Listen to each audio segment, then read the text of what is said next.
high. Detoxing has been popular for quite some time. The term usually refers to short-term interventions that claim to eliminate toxins from the body, improve health, cause rapid weight loss, and make skin glow. These diets include starvation fasts, juice fasts, or single food diets, for example cabbage soup diet. Some diets focus on clean foods, such as fruit and vegetables, usually organic, and other unprocessed foods with fewer ingredients, while eliminating specific ingredients, such as sugar or caffeine. Sometimes they also promote the use of diuretics, laxatives, or other products, such as detoxing teas or supplements, although there is often uncertainty around which specific toxins these diets claim to remove. Okay, so what are the facts?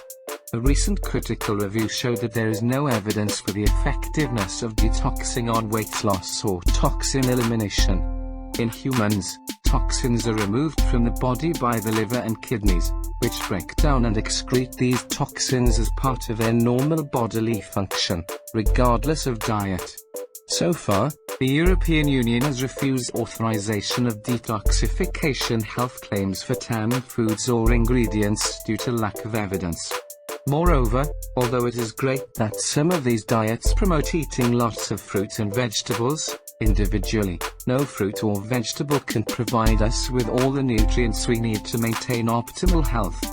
In other words, eating one type of fruit or vegetable, for instance a cabbage-only diet, cannot provide us with all the nutrients that we need.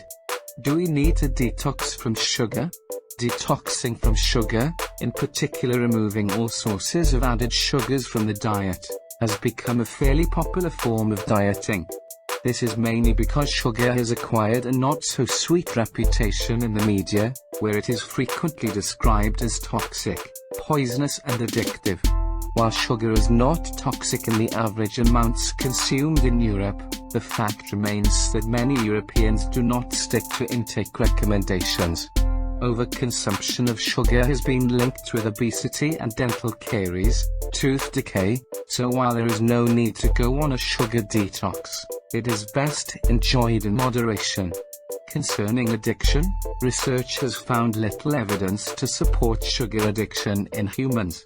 Addiction refers to physiological and psychological processes that cause dependence and withdrawal symptoms upon stopping intake, such that the person actively seeks out the material to prevent withdrawal. It is important to distinguish between individuals having a strong compulsion towards overeating versus the idea that specific foods or nutrients are themselves addictive. Also, our environment plays an important role for the majority of people who overeat. For example, the availability of highly palatable, high in fat, sugar, and salt foods and beverages, together with a culture of consumption, encourages overeating. But what about sugars in fruit? Even fruit has been criticized because of sugar content. While fruit does contain sugar, fructose, it also contains many other important nutrients and fiber. The European Food Safety Authority, EFSA, recommends including fiber-rich foods as part of a healthy balanced diet to improve weight maintenance. 9 Moreover, the high fiber content of fruit helps our bodies to digest the natural sugars present in fruit more slowly than for foods high in free sugars, helping to avoid a spike in our blood sugar levels. Current World Health Organization, WHO, dietary guidelines recommend that we should reduce our intake of free sugars, those added to foods and beverages, and those naturally present in honey, syrups and fruit juices, to less than 10% of our total energy intake. Practically, that's around 50 grams, 12 teaspoons, a day for an adult, based on 2,000 kilocalories per day, or 45 grams, 10 teaspoons, for children aged 9-13 year, or about 35 grams, 8 teaspoons, a day for a child, aged 4-8 years, based on 1,400 kilocalories per day. These guidelines don't apply to the natural sugars in fresh fruit or milk. The bottom line, leave the detoxing to our liver and kidneys. It is important to keep in mind that overconsumption of calories from any source, not just sugars, can lead to weight gain. Whilst detoxifying diets may be an effective method for short-term weight loss, this is simply due to a caloric restriction. Any weight loss is likely to come straight back upon returning to previous dietary habits.